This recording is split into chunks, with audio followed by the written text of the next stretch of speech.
अस्सलाम वालेकुम नाज़रीन, मैं हूं आपका मेज़बान समी इब्राहिम। आइए पहले एक नज़र आज की टॉप स्टोरीज पर। चौधरी निसार को मिड टर्म इलेक्शन की बू कहां से आ रही है? नई हल्का बंदियों पर एमक्यूएम का एक मर्तबा फिर इजहार तशवीश। अब्दुल कादिर मुल्ला की फांसी के खिलाफ पार्लियामेंट में मुज़म्मती करारदाद मंजूर, बांग्लादेश का एहतजाज। बांग्लादेश की हुकूमत ने मुतालबा किया है हुकूमत पाकिस्तान से कि वो माफ़ी मांगे। कौमी असम्बली में जो करारदाद मंजूर की गई मुल्ला अब्दुल कादिर की फांसी पर, उसको वापस लिया जाए। और ये भी कहा है कि वज़ीर दाखिला भी अपनी स्टेटमेंट को वापस लें। कल पाकिस्तान की कौमी असम्बली में एक करारदाद पास हुई जिसमें मुल्ला अब्दुल कादिर की जो फांसी है उसको एक सियासी कत्ल करार दिया गया और बड़ी तनकीद हुई बांग्लादेश पर। मुल्ला अब्दुल कादिर को इसलिए फांसी दी गई वहाँ पर कि उन पर यह इल्ज़ाम था कि 1971 में उन्होंने पाकिस्तानी फ़ौज के साथ मिलकर बांग्लादेश के अवाम का कत्लेआम किया और वो बांग्लादेश बनने की जो कोशिशें थी उसमें रुकावट डाल रहे थे। पाकिस्तान में बहुत सारे लोगों का ये ख्याल है कि हुकूमत पाकिस्तान को इसमें मदाखलत करनी चाहिए थी। मुल्ला अब्दुल कादिर को अबेंडन नहीं करना चाहिए था। जब उनको सजाए मौत का फैसला हुआ था तो उसी वक्त पाकिस्तान की हुकूमत को कोशिश करनी चाहिए थी। आज इस सारी सूरत हाल पर गुफ्तगू करेंगे। हमारे साथ मौजूद हैं मारूफ कालम निगार औरिया मकबूल जान। औरिया मकबूल जान ने भी अपने कॉलम में यही लिखा कि हुकूमत पाकिस्तान को अपने उस साथी को तनहा नहीं छोड़ना चाहिए था जिसने 1971 में पाकिस्तान की फौज के साथ जंग लड़ी थी पाकिस्तान को बचाने की। अस्सलाम वालेकुम औरिया मकबूल। जी वालेकुम सलाम व रहमतुल्लाह। और यह आप तो कह रहे हैं कि पाकिस्तान को बिल्कुल भरपूर तरीके से उनकी सजाए मौत को रुकवाना भी चाहिए था, उन्हें अबेंडन नहीं करना चाहिए, लेकिन यहाँ पर तो बांग्लादेश की हुकूमत ने आज ये कहा है कि ये न सिर्फ करारदाद वापस ली जाए बल्कि 1971 में जो जराइम किए थे वहां पर पाकिस्तानी फौज ने उन पर पाकिस्तान माफी मांगे। देखें, रियासतें जो होती हैं वो इसी तरह बिहेव किया करती हैं और पाकिस्तान की रियासत ने अगर बिहेव नहीं किया, अगर पाकिस्तान की रियासत ने उस तरह अपना केस पेश नहीं किया तो इसमें मेरा और उन लोगों का क्या कसूर है? पहली बात तो ये है कि इंडिविजुअल जो है जब रियासत की किसी पॉलिसी का साथ दे रहा होता है तो फिर यह रियासत का हक होता है कि उसको आखिर वक्त तक उसका तहफ़्फ़ुज़ करे। ये बरसगीर पाको हिंद जिस वक्त बरतानिया की बाजगुजार था और जिस वक्त बरतानिया इस पर हुक्मरानी करती थी तो तकरीबन 12-13 लाख लोग जो थे वो यहाँ से उठ के पहली जंग अज़ीम दोम में बेल्जियम और फ्रांस में जाकर लड़े थे और पहला विक्टोरिया क्रॉस जो है वो खुदायदाद खान को मिला था। अभी आज 100 साल गुजर चुके के बाद बरतानिया ने फैसला किया कि हम उनको रिस्पेक्ट देंगे। वो जाके उसकी बेल्जियम में उनकी कब्र में गई हैं बैरनेस सईद वारसी। उनकी तमाम तर चीज़ें जो हैं उनकी इज्जत और तकरीम के साथ बरतानिया के नेशनल म्यूजियम के अंदर रखे हुए हैं। वो 1000 लोग कहते होंगे कि उन्होंने एट्रॉसिटीज की हैं, 1000 लोग कहते होंगे हमारा कत्ल किया है, लेकिन एक रियासत का बिहेवियर होता है, एक इंडिविजुअल की सूरत हाल उस वक्त खत्म हो जाती है जिस वक्त आप एक जंग लड़ रहे होते हैं। और ये बात तो तय है कि हम बांग्लादेश के अंदर हालत जंग में थे। दुनिया में ये ट्रुथ अब वाज़े तौर पे बात सामने आ गया हुआ है कि अगर भारत ना होता, अगर भारत की फौजें ना होती तो बांग्लादेश जो है वो पाकिस्तान से अलग ना होता। और यह आपकी ये बात दुरुस्त हो सकती है, लेकिन जो बांग्लादेशी हुकूमत का मौक़िफ़ है वहाँ पर जो लोग उस वक्त इसका शिकार हुए वो तो ये कह रहे हैं कि वो अपनी आज़ादी की जंग लड़ रहे थे। देखिए, बांग्लादेश में इस वक्त राय मुकम्मल तौर पर डिवाइडेड है। उस बंदे पे इल्जाम लगा है मास मर्डर का, उस बंदे पे इल्जाम लगा है रेप का, उस बंदे पे इल्जाम लगा है वॉर क्राइम का। आप मुझे दुनिया की तारीख के अंदर कोई एक वॉर क्राइम का मुजरम बता दें कि जिसके लिए जुलूस निकले हों, जिसके लिए इतनी शिद्दत से मुजाहरे हुए हों और 50 के करीब लोग मर गए हों। रेपिस्ट के हक में कभी दुनिया के अंदर कभी को मुजाहरा हुआ है? इंसानियत की तारीख के अंदर कभी रेपिस्ट के हक में मुजाहरा नहीं हुआ कि जिसने रेप किया हो। इसका मतलब यह है कि हकीकत कुछ और है। बांग्लादेश के अंदर एक बहुत बड़ी अक्सरियत ऐसी है जो आज भी समझती है कि पाकिस्तान उस हक पे था और पाकिस्तान आज भी हक पे है और उनके अंदर गुफ्तगू होती है। लेकिन असल मसला यह है कि वहाँ जो कि एक स्टेट बन गई हुई है और इंटरनेशनल सूरत हाल ऐसी होगी हुई है कि वो इस तरह की बात अब मजीद वाज़े तौर पर कह नहीं पाते। अच्छा, और या इस पर कमेंट कीजिए कि ये एक एग्रीमेंट हुआ था जिसमें मुजीबुर रहमान थे, जुल्फ़िकार अली भुट्टो थे, इंदिरा गांधी थी कि जो 71 के मामलात हैं उसके हवाले से कोई मुकदमात नहीं चलाए जाएंगे। लेकिन ये जो मुल्ला अब्दुल कादर का जब मुकदमा चलाया गया तो इसकी क्या वजह है कि हुकूमत पाकिस्तान ने शुरू में इंटरवेंशन नहीं की? क्योंकि ये तो उस मुआहदे की खिलाफ वर्जी नजर आ रहा था जो तीनों हुक्मरानों ने किया था। मुझे इस मसले में समझ नहीं आती, आपके कोई इक़्तिसादी ताल्लुकात हैं कि आपके IMF की ग्रांट बंद करा देगा बांग्लादेश, आपके ऊपर कोई ड्रोन हमला कर लेगा, कुछ कर देगा? एक एग्रीमेंट था, पाकिस्तान के अंदर बहुत सारे बंगाली यहां पर मौजूद थे जो वापस जाने थे और पाकिस्तानी लोग जो थे वो वहां से यहां आने थे। एक बात ये तय है। दूसरी बात यह है कि 35-40 के करीब फौजी थे जिनके ऊपर वो चाहते थे कि वार क्राइम मुकदमा लगे, वो जो थे वो हिंदुस्तान ने हवाले नहीं किए थे। ये एक इंटरनेशनल एग्रीमेंट था जिसकी बुनियाद पर पाकिस्तान को पहले दिन इस इंटरनेशनल वॉर क्राइम ट्रिब्यूनल जो बना था उसके ऊपर एहतजाज करना चाहिए था। लेकिन मुझे आज तक असल मसला ये है कि हमने सारे इशू को सियासत की नजर कर दिया है। यानी एक बंदा ममलकत खुदादाद पाकिस्तान की फौज के ऊपर ब्लेम करके वहां पर फांसी की ऊपर पहुंचता है और हम आज तक पॉलिटिक्स कर रहे हैं कि वो जमात इस्लामी का आदमी है। ना होता जमात इस्लामी का आदमी, कोई और आदमी होता जो पाकिस्तान की फौज के अंदर के साथ वहां पर लड़ रहा था, तो क्या हम उस वक्त भी उसको बंधन छोड़ देते? हमने बुनियादी तौर पर बहैसियत कौम, एक कौम की हैसियत से इस कौमी असेंबली के अंदर भी बिहेव नहीं किया। वो लोग जो अगर यही बात साबित कर ली जाए तो इसका मतलब यह है कि 1947 से पहले जितने कांग्रेस के लोग थे उन सब पे आज मुकदमा चला दे। 60 साल पे गफार खान की कब्र उखाड़े, कहां मुकदमा चलाओ? अब्दुल समद जगदेही की कब्र उखाड़ो, कब मुकदमा चलाओ? ये तो कभी हुआ नहीं करता। रियासतें जब बन जाती हैं तो फिर उसके बाद एक बंदे का नजरिया है वो अलहदा है, किस तरह चलता है चलता रहे। जलियांवाला बाग के मुजरिम को उठाओ और कहो यहाँ पर उसको फांसी दो। तो असल मसला बुनियादी तौर पर ये है। जी जी।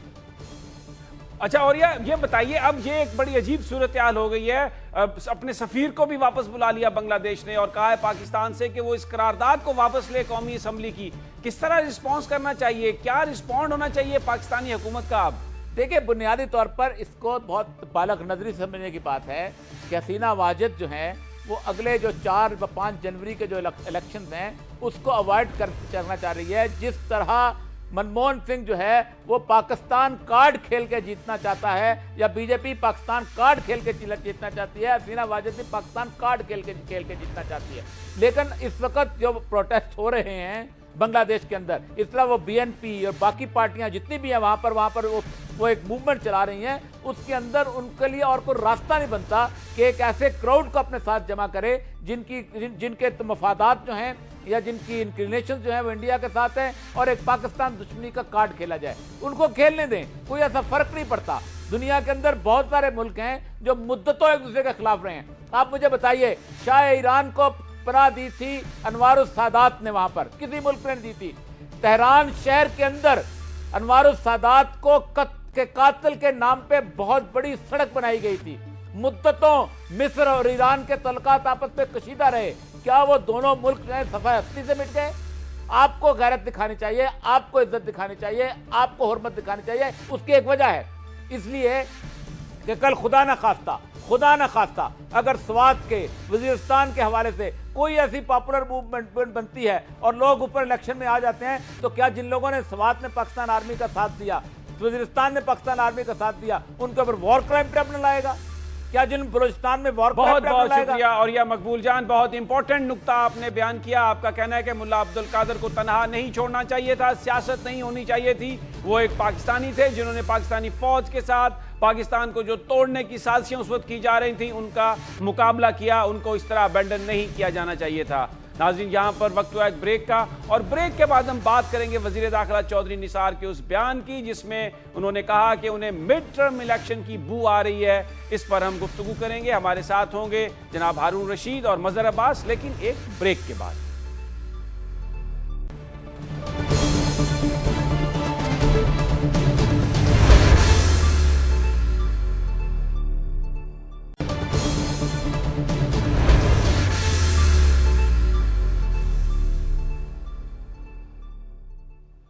चौधरी निसार अली के बयान ने कि मिड टर्म इंतखाबात की बू आ रही है उन्हें, जो डिमांड की जा रही है अंगूठों के जरिए वोटों की शनाख्त के मामले से, एक हलचल मचा दिया है। स्पेकुलेशन ही स्पेकुलेशन है। लोग ये सवाल कर रहे हैं कि चौधरी निसार अली का इशारा किस जानिब था, क्योंकि अंगूठों से जो वोटों की तस्दीक का मामला है वो इलेक्शन कमीशन, नादरा और सुप्रीम कोर्ट के बीच में है। किसकी जानिब इशारा था चौधरी निसार अली का? और फिर फ्लोर ऑफ द हाउस पर वजीर इंटीरियर का यह कहना कि उन्हें मिड टर्म इलेक्शन की बू आ रही है, बहुत सारे लोगों को एक सांप सा सूंघ गया है। लोग ये समझ रहे थे कि अपोजिशन की जानिब से इस किस्म की बात होती है, लेकिन वजीर दाखिला का ये जो बयान है, यकीनन कोई ना कोई ऐसी बात जरूर है। और आज हम भी ये खोज लगाने की कोशिश करेंगे कि ये उनका इशारा किस जानिब था। मेरे साथ हैं जनाब हारून रशीद साहब और कराची से हमें ज्वाइन करेंगे मजहर अब्बास साहब। सबसे पहले मैं मजहर अब्बास साहब की जानिब चलता हूँ। मजहर, बड़ा एक सिग्निफिकेंट बयान, यहाँ पर फेडरल कैपिटल में तो बड़ी स्पेकुलेशन हो रही है, आप किस नज़र से देखते हैं, किसकी जानिब इशारा था चौधरी निसार का? देखिए, इससे पहले भी पाकिस्तान मुस्लिम लीग नवाज जो है वो पीटीआई को इस्टेब्लिशमेंट का हिस्सा जो है वो इस तरह के इल्ज़ामात लगाती रही है। अगर आपको याद हो कि 11 मई के इलेक्शन से पहले यही इल्ज़ाम लगाया कि जी जनरल पाशा और पीटीआई के दरमियान कोई सेटिंग है। मुझे लग रहा है कि ये साइन ऑफ नर्वसनेस है मुस्लिम लीग नून की, इसके अलावा कोई और चीज़ नहीं है। ना मिड टर्म इलेक्शंस अभी होने हैं, ना मिड टर्म की ऐसी कोई स्पेकुलेशन है, ना पॉसिबल है। लेकिन ये साइन ऑफ नर्वसनेस मेरा ख्याल है क्योंकि लोकल बॉडीज़ इलेक्शंस आने वाले हैं। मुस्लिम लीग नून की परफॉर्मेंस कोई ऐसी नहीं है जिसकी वजह से वो ये इलेक्शन में जा सके। उन्होंने अभी एक यूथ स्कीम ज़रूर अनाउंस की है और अट्रैक्ट करने की कोशिश की है, लेकिन मुझे लग रहा है कि मुस्लिम लीग नून परेशान ज़रूर है इन चीज़ों से। एक तो, और ये मेरा ख्याल है किसी भी अपोजिशन पार्टी की और ख़ास तौर पे तहरीक इंसाफ की ये सक्सेस है। अगर मुस्लिम लीग नून और उनके सबसे इम्पॉर्टेंट मिनिस्टर इस तरह की बात करते हैं तो इसका मतलब ये है कि मुस्लिम लीग नून को पीटीआई ने नर्वस किया हुआ है। और ये मेरा ख्याल है किसी भी अपोजिशन पार्टी की सबसे बड़ी कामयाबी होती है कि अगर वो हुकूमत को नर्वस कर दे, क्योंकि लोकल बॉडीज इलेक्शंस आ रहे हैं। पंजाब में जो इस वक्त सूरत हाल है, महंगाई की जो सूरत हाल है, कोई ऐसी चीज़ नहीं है जिसको मुस्लिम लीग नून नीचे के लेवल पे ये कह सके कि हमने ये काम किए हैं। तो इसलिए मुझे ये लग रहा है, इससे ज़्यादा मुझे नहीं लग रहा कि नहीं लग रहा आपको। ठीक, हमारे साथ ही रहिए। हारून साहब, ये जो कह रहे थे मजहर साहब, नर्वसनेस तहरीक इंसाफ की वजह से है या हुकूमत जो भी काम करती है, कोर्ट उसको तकर्रियों के मामले पर और बर्खास्तगियों के मामले पर ख़ास तौर पर कोर्ट उसे वापस ले रही है, ये उसकी जानिब वो भी वजह हो सकती है? सिर्फ तहरीक इंसाफ से ही नर्वस हो गई? नहीं, वही दो तीन अलग अलग मामलात हैं। एक तो ना अदालतों से परेशानी, लोग कह रहे थे चीफ जस्टिस के जाने के बाद क्या होगा। भाई, इंस्टीट्यूशन जो स्पेस ले लेते हैं जमहूरी निज़ाम में वो फिर वापस नहीं करते। मीडिया ने जो स्पेस ले लिया, जनरल मुशर्रफ ने भी कोशिश की थी, डिलीवर नहीं कर सके, वादे ज़्यादा बड़े कर लिए वोट हासिल करने के लिए। होता ही है, शायरी की जाती है इलेक्शन में, वो एक अलग मसला है। लेकिन अगर कोई अंदेशा है तो वो तहरीक इंसाफ की तरफ से है। जो शेख रशीद भी हैं उनके साथ, आपको पता है वो शोर शराबा बहुत करते हैं, नतीजा निकले या न निकले। तारुल कादरी भी हैं। और असल में खौफ होता है अपना। एक एडिटर से मैंने पूछा, लोग तुमसे डरते क्यों हैं? और एडिटर भी था जराइम पेशा किस्म का। मैंने कहा तुझसे लोग क्यों डरते हैं? उसने कहा तुम डरते हो, लोग अपने जराइम से डरते हैं, हमसे नहीं डरते। देखिए, वो कुछ डिलीवर नहीं कर सके। और मैं चौधरी निसार को अच्छी तरह से जानता हूँ, मैं उनकी सलाहियत का मद्दा भी बहुत हूँ, सियासत को बहुत समझते हैं, लेकिन पैनिक बहुत जल्द करते हैं, बड़ी जल्दी खौफजदा हो जाते हैं। कोई मिड टर्म इलेक्शन का चांस इस वक्त नहीं है। आरजू ज़रूर है इमरान खान की, ख्वाहिश है, शेख रशीद उसे उकसा रहे हैं, तारुल कादरी भी उसे उकसा रहे हैं, लेकिन ये एहतजाजी तहरीक का वक्त ही नहीं है। देखिए, बिटवीन द इलेक्शंस फाल तबकात फैसला करते हैं, वोटर फैसला नहीं करता। कोई बड़ी एहतजाजी तहरीक नहीं चल सकती। तारुल कादरी यहाँ बैठे हुए थे डी चौक के पास, तो यूँ लगता था कि आसमान गिर पड़ेगा, मगर हमने कहा था ये आइटम सॉन्ग है, ये फिल्म का हिस्सा ही नहीं है, ये कुछ भी नहीं है। ठीक है, हारून साहब साथ ही रहिए। ये मजहर अब्बास, यहाँ पर इस्लामाबाद में बहुत सारे लोगों का ख्याल है कि 15 दिन के अंदर जिन 4 हलकों के बारे में कहा है सुप्रीम कोर्ट ने, अगर वहां पर भी हजारों की तादाद में ऐसे वोट निकल आए जिनकी शनाख्त नहीं हो पा रही अंगूठों की मदद से, तो फिर कोई कमीशन बन सकता है जो पूरे प्रोसेस को देखे और आगे जाकर अगर ये सारा प्रोसेस नल एंड वाइड करार दे दिया जाए तो फिर तो एक इलेक्शन की बात हो सकती है। इसके लिए तो किसी एहतजाजी तहरीक की जरूरत नहीं होगी। देखिए समी, किसी 4 कॉन्स्टिट्यूंसी की अगर फर्ज करें चारों कॉन्स्टिट्यूंसी में ये साबित भी हो जाता है, तब भी आप एक मॉरल पीटीआई एक मॉरल अपनी विक्ट्री तो डिक्लेयर कर सकती है। ये तो कह सकती है, डिमांड जरूर पीटीआई ये सारी चीजें कर सकती है, लेकिन ये पॉसिबल नहीं है कि आप 4 की बुनियाद पर सारी, अगर आपने ऑर्डर कर दिए सारी कॉन्स्टिट्यूंसी को इसी तरह किया जाए, ये सारी चीजें वो एक्सेप्ट तो गवर्नमेंट ने करना है, प्रेशर तो गवर्नमेंट ने डालना है, गवर्नमेंट पे डालना है। तो इसलिए मुझे ये नहीं लगता, ये जरूर होगा कि इसमें बहुत बड़ा सेटबैक होगा मुस्लिम लीग नून को, और इसमें पाकिस्तान पीपल्स पार्टी भी फिर जंप करेगी कि हम भी पहले दिन से कह रहे थे कि धांधली हुई है, फिर दूसरी जमातें भी इसमें जंप करेंगी। एक प्रेशर, जिस तरह हारून रशीद साहब ने कहा कि प्रेशर जरूर आप बना सकते हैं, लेकिन एहतजाजी तहरीक सिर्फ इस बुनियाद पे नहीं चलाई जा सकती कि जी इलेक्शंस में धांधली हुई है। वो अगर आप पीएनए से कंपेयर करें वो बिल्कुल दूसरी बात थी, ऑलरेडी लोग सड़कों पे थे, एहतजाज जारी था, और उसके बाद इलेक्शंस में रिगिंग की बुनियाद पे, क्योंकि ऑलरेडी स्ट्रीट पे थे लोग, यहां स्ट्रीट पे लाने वाली बात है। तो इसलिए 4 कॉन्स्टिट्यूंसी में अगर 2 कॉन्स्टिट्यूंसी में आपने ये साबित भी कर दिया तो यकीनन मुस्लिम लीग नून फिर एक बैकफुट पे जाएगी।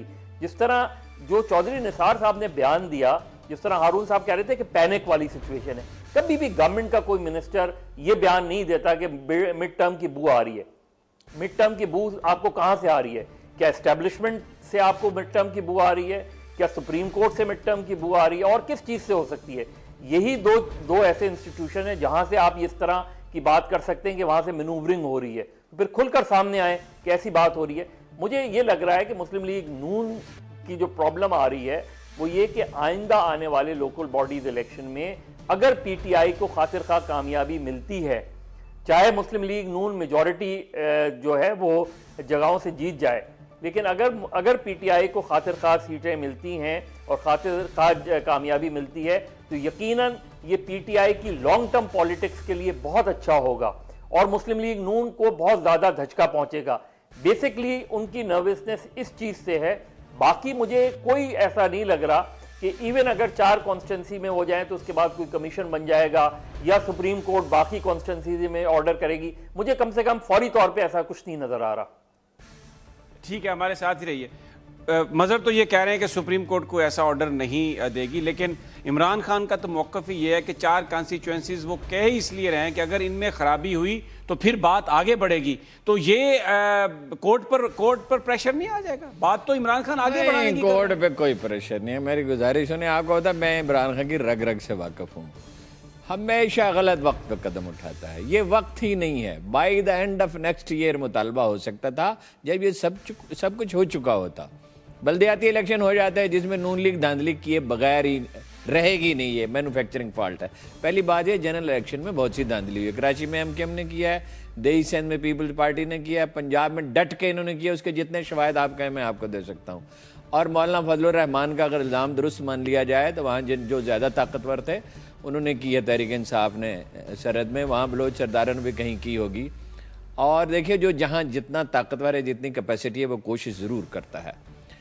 बल्दियाती इलेक्शन में ये बड़े खौफजदा हैं, हालांकि तहरीक इंसाफ की तंजीम इस काबिल नहीं है। मगर मैं देखता हूँ कि लाहौर सिटी में सूरत हाल बहुत यानी ऐसी हो सकती है, गैर मुतवक्को हो सकती है। और शहरों में, देहात में तो खैर गिरफ्त होती है हुकूमत की।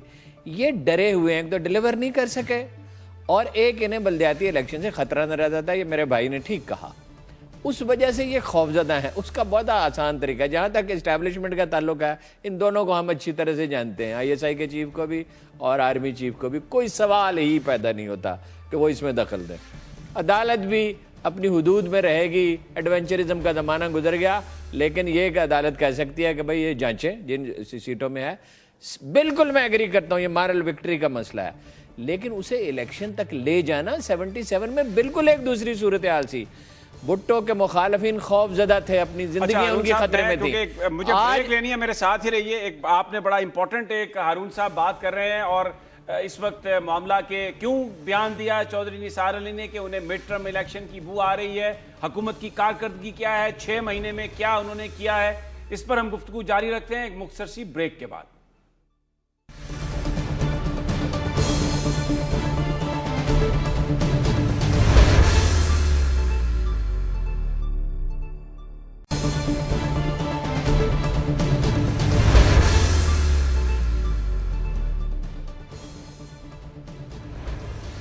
Welcome back. हम गुफ्तगू कर रहे हैं चौधरी निसार अली खान के उस बयान पर के हवाले से जिसमें उन्होंने ये कहा कि उन्हें बू आ रही है मिड टर्म इलेक्शन की, जो मुतालबा किया जा रहा है अंगूठों के जरिए वोटों की शनाख्त का, बड़ा संगीन मामला उन्होंने इसको करार दिया।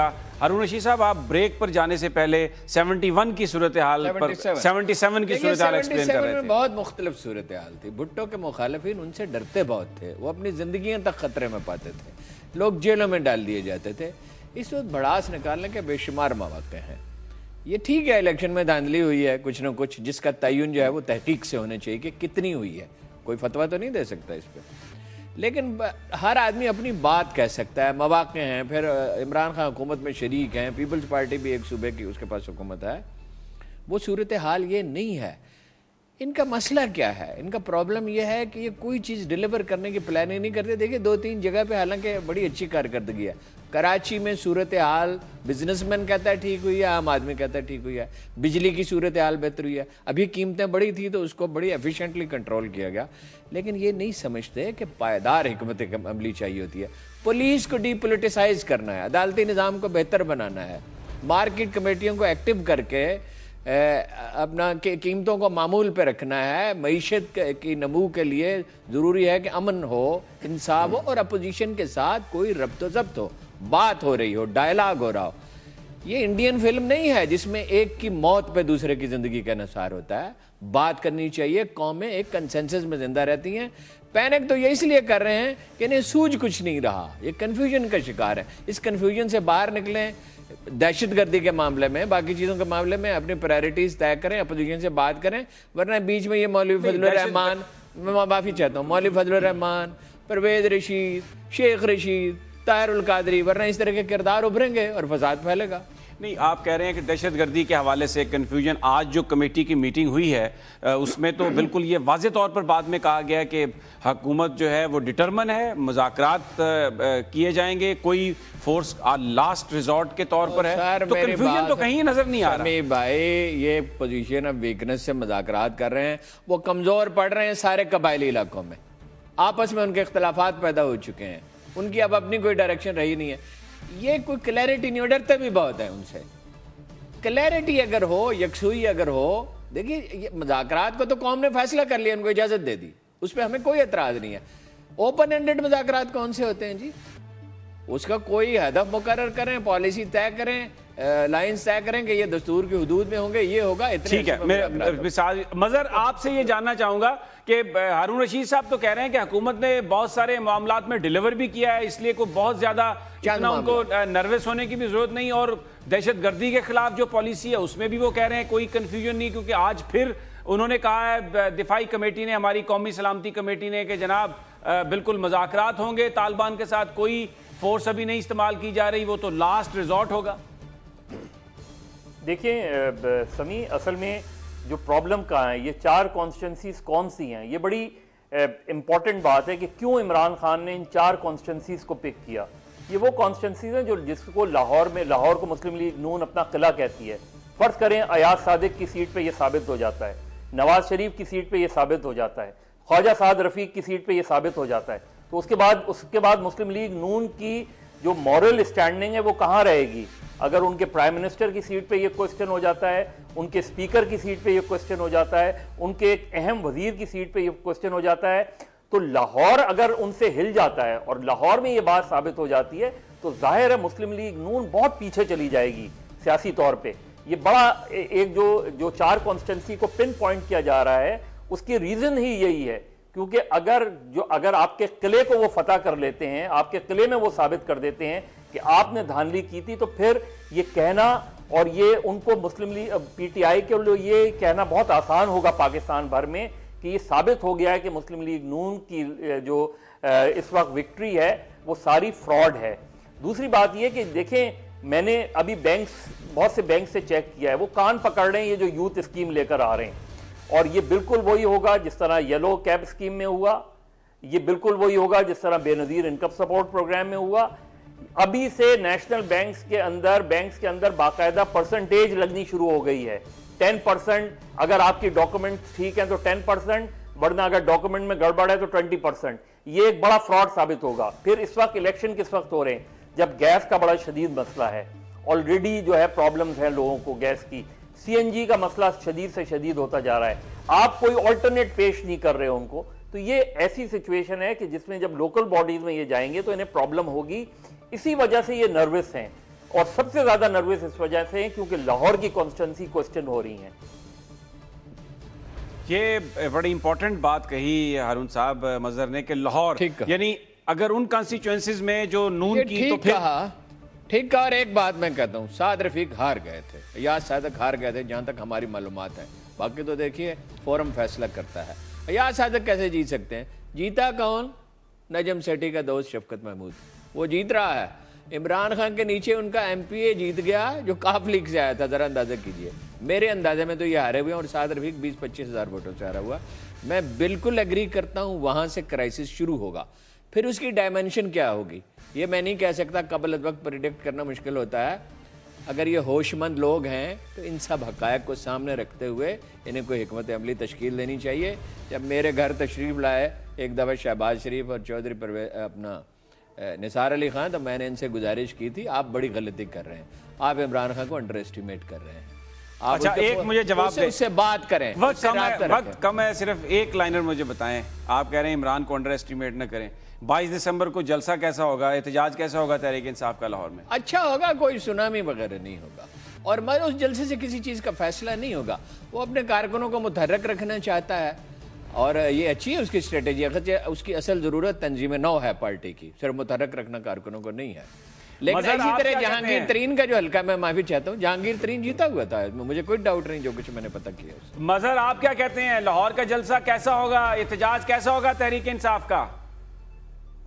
देखिए, एहतजाज अच्छा होगा, बुरा नहीं होगा, लेकिन जिस तरह हारून साहब ने कहा कि कोई सुनामी नहीं होगा। इमरान खान का असल टेस्ट जो होगा वो पॉलिटिकल अपना प्रेशर बरकरार रखेंगे, और अब वो इमर्ज होके आ गए हैं एज दी जिस तरह कहते हैं गवर्नमेंट इन मेकिंग वाली सिचुएशन में, ये उस पोजीशन में आ गए हैं। लेकिन इनको साबित करना होगा केपीके में ये गवर्नमेंट किस तरह चलाते हैं।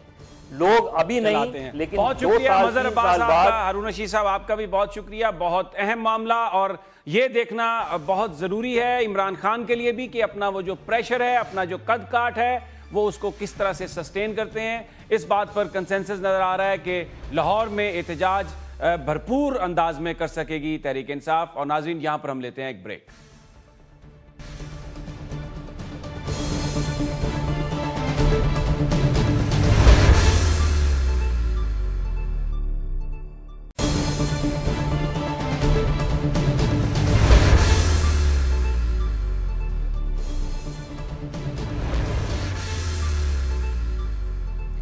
पाकिस्तानी सियासत में एक बात बहुत आम है, अगर सियासी रहनुमाओं के दरमियान इख्तलाफात हो जाएं, ज़्यादा बढ़ जाएं, तो हम बहुत ये कम देखते हैं कि आपस में ये जमातें इत्तेहाद करें। लेकिन कराची में एक नया फिनोमेना अनफोल्ड हो रहा है। MQM और तहरीक इंसाफ जो बहुत सारे इशूज़ पर एक दूसरे की मुखालिफ जमातें हैं। इमरान खान साहब लंदन भी जा चुके हैं MQM के कायद के खिलाफ मुकदमात की एक फ़ाइल लेकर, लेकिन अब दोनों जमातें बल्दियाती इंतखाबात की हल्का बंदियों के हवाले से कराची में एक ही सफ़ में खड़ी हो गई हैं, एक दूसरे के साथ ताउन कर रही हैं। ये एक नया फिनोमेना है, और बाज़ सियासी मुबस्सरीन का ख्याल है कि अगर पाकिस्तान में सियासत इसी तरह असूल पर की जाए, इश्यूज़ पर की जाए, तो यकीनन इससे पाकिस्तान के हालात में बेहतरी आ सकती है। आज इस हवाले से हम गुफ्तगू करेंगे। MQM के रहनुमा जनाब कमर मंसूर हमारे साथ हैं, और तहरीक इंसाफ के मर्दान से MNA अली मोहम्मद खान हमारे साथ हैं, इनसे हम गुफ्तगू करेंगे। सबसे पहले मैं चलता हूं जनाब कमर मंसूर साहब की जानिब। कमर मंसूर साहब, अस्सलाम वालेकुम। जी वालेकुम अस्सलाम। कमर मंसूर साहब, ये बताइएगा, इस वक्त जो हल्का बंदियां हैं उस पर एतराज़ात के हवाले से आप और तहरीक इंसाफ और बहुत सारी दूसरी जमातें एक ही सफ़ में खड़ी हो गई हैं। बहुत सारे लोग ये समझ रहे हैं कि ये अब इस तरफ जा रही है, पाकिस्तान की सियासत के जो इश्यूज़ हैं उनको बुनियादी हैसियत हासिल हो जाएगी।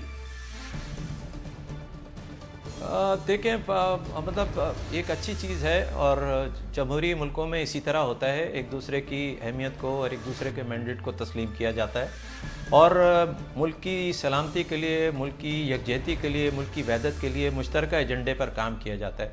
बदकिस्मती से MQM को या PTI को या दीगर जमातों को वो काटना पड़ रहा है जो उन्होंने बोया नहीं था। अब एक आगे चल के एक सूरत हाल बन रही है। मैं इस पर अभी कुछ कहना कबलस वक्त होगा, लेकिन मैं एक बात बताना चाहता हूँ कि पाकिस्तान पीपल्स पार्टी और हुकूमत सिंध, इन्होंने पाकिस्तान पीपल्स पार्टी ने पिछले 6 साल में, मतलब इनकी तारीख रही है कि इन्होंने कभी लोकल बॉडीज़ के इलेक्शन नहीं कराए, हमेशा इन्होंने एडमिनिस्ट्रेटर लगाए हैं और चोर दरवाजे को इस्तेमाल किया है। उसकी वजह यह है कि पाकिस्तान पीपल्स पार्टी को सिंध के शहरी इलाकों में मैंडेट बिल्कुल भी हासिल नहीं है और ना कभी माजी में रहा और ना ही शायद आइंदा कभी होगा। कराची, हैदराबाद, सक्खर, खैर, नवाब शाह और इसी तरीके से उन्होंने मीरपुर ख़ास और दीगर शिकारपुर, दीगर इलाकों के अंदर उन्होंने जेरी मेंडरिंग करके हल्का बंदियाँ देही आबादी के अंदर शहरी आबादी को मिला दिया, शहरी आबादी के अंदर देही आबादी को मिला दिया और उसके लिए वो बजाय इसके कि अपने आप को एक जमहूरी पार्टी होने का सबूत देते हैं। आपके पास सिंध असेंबली के अंदर मैंडेट मौजूद है, आपके पास अक्सरियत मौजूद है, आपकी मर्जी है, जो चाहें आप करें। आपने सिंध लोकल गवर्नमेंट ऑर्डिनेंस पेश किया, मिनटों के अंदर उसको पास करा लिया, उस पर कोई डिबेट नहीं हुई। टेबल जो हुआ, अरकान असेंबली को दूसरा बिल दिया गया और जब जिस दिन पास हुआ तो अचानक दूसरा बिल पास हो गया। उस पर जो है मुत्तहिदा कौमी मूवमेंट और दीगर जमातें जो हैं वो अपना एहतजाज टीवी के टॉक शोज में, मीडिया पर और सिंध असेंबली में रिकॉर्ड करा चुकी हैं। इसकी बातगज कौमी असेंबली में भी सुनी गई है। मुत्तहिदा कौमी मूवमेंट इसके खिलाफ सिंध असेंबली के अंदर, सिंध हाई कोर्ट के अंदर गई और सिंध हाई कोर्ट में जाने के बाद सिंध हाई कोर्ट ने उनकी बात को सुना और कहा कि ये जो अमल किया गया है ये सिंध लोकल गवर्नमेंट ऑर्डिनेंस, जो कि खुद पाकिस्तान पीपल्स पार्टी रातों रात लेकर आई, 2013 के कतई मुनाफी है। आप किसी भी हदबंदी को तब्दील करने से पहले जब तक वहां के रिहायशियों के एतराजात नहीं सुन लेंगे, आप उसको नोटिफिकेशन के जरिए नहीं ला सकते। हमारे साथ ही रहिए, क्योंकि मेरे साथ तहरीक इंसाफ के रहनुमा अली मोहम्मद खान भी हैं, मैं इनको गुफ्तगू में शामिल करना चाहता हूँ। अली, ये कराची का मामला, हल्का बंदियों का, बल्दियाती इंतखाबात में आप और MQM साथ साथ हैं, ये बयान कीजिएगा कि किस हद तक आप जाएंगे इन हल्का बंदियों को रिवर्स करवाने के लिए? क्या कोई तहरीक भी आप चला सकते हैं इस हवाले से? औज़ु बिल्लाहि मिनश शैतानिर रजीम, बिस्मिल्लाहिर रहमानिर रहीम, इय्याका नअबुदु व इय्याका नस्तईन। तहरीक की बात आपने कर दी। तहरीक, मेरे ख्याल में हमारे साथ ये तहरीक का लफ्ज़ कोई जोड़ सा गया है। बहरहाल जी, मैं इस पर यह कहूँगा कि एक ऐसा एक तासुर इस मुल्क में डेवलप किया गया है या हो गया है कि खुदा न खास्ता कोई पॉलिटिकल पार्टीज़ में दुश्मनियाँ हैं या क्या, इश्यूज़ पे आपकी मुखालफत होती है और इश्यूज़ पे आप इकट्ठे भी हो सकते हैं। कभी कभार ऐसे भी होता है कि बाद इश्यूज़ पे पीपल्स पार्टी और MQM इकट्ठे हो गई, जिस तरह कल एक बात पर इकट्ठी होगी जिस पे हमारा शदीद एतराज़ मुल्ला अब्दुल कादिर साहब का, हम उसको शहीद समझते हैं क्योंकि उसने पाकिस्तान के हक़ में, मुत्तहिदा पाकिस्तान के लिए उसने जदोजहद की थी और पाकिस्तान को इकट्ठा रखना चाहता था। 71 के बाद बांग्लादेश बनने के बाद उसने जो कुछ किया उससे हमारा कोई काम नहीं है, लेकिन मुत्तहिदा पाकिस्तान को गैर मुल्की पंजों से बचाना वो हर पाकिस्तानी का, उस पर इशूज़ हमारे थोड़े डिफरेंट थे। इस पर हमारी राय ये है, जो कि MQM के भाइयों की भी है, कि डिलिमिटेशन जिस तरीके से सिंध में कर रहे हैं, देखें इस बात को अब हमको एक जहन में रखना होगा कि पाकिस्तान तहरीक इंसाफ जो पिछला जो इलेक्शन हुआ है, इसमें कराची में और सिंध में एक लिहाज से थर्ड फोर्स के तौर पे आगे बढ़ के सामने आ रही है। जो हल्के जिसमें हम हारे भी हैं तो उसमें भी 40,000, 35,000, 50,000, 60,000 बाज़ जगहों पे वोट लेके हारे हैं। तो ये शो करती है कि कराची के अवाम अब एक थर्ड ऑप्शन की तरफ भी जा रहे हैं। तो हमारे भी स्टेक्स हैं इसमें कि ऐसे हल्के भी हैं जहाँ पे 8,000 बंदे पे वो एक उन्हें हल्का बना दिया है, क्योंकि वहाँ पे चूंकि उनकी पीपल्स पार्टी की थोड़ी अक्सरियत है, तो 8,000 बाज़ ऐसे हैं कि 30-35,000 पे भी वो एक हल्का बना रहे हैं।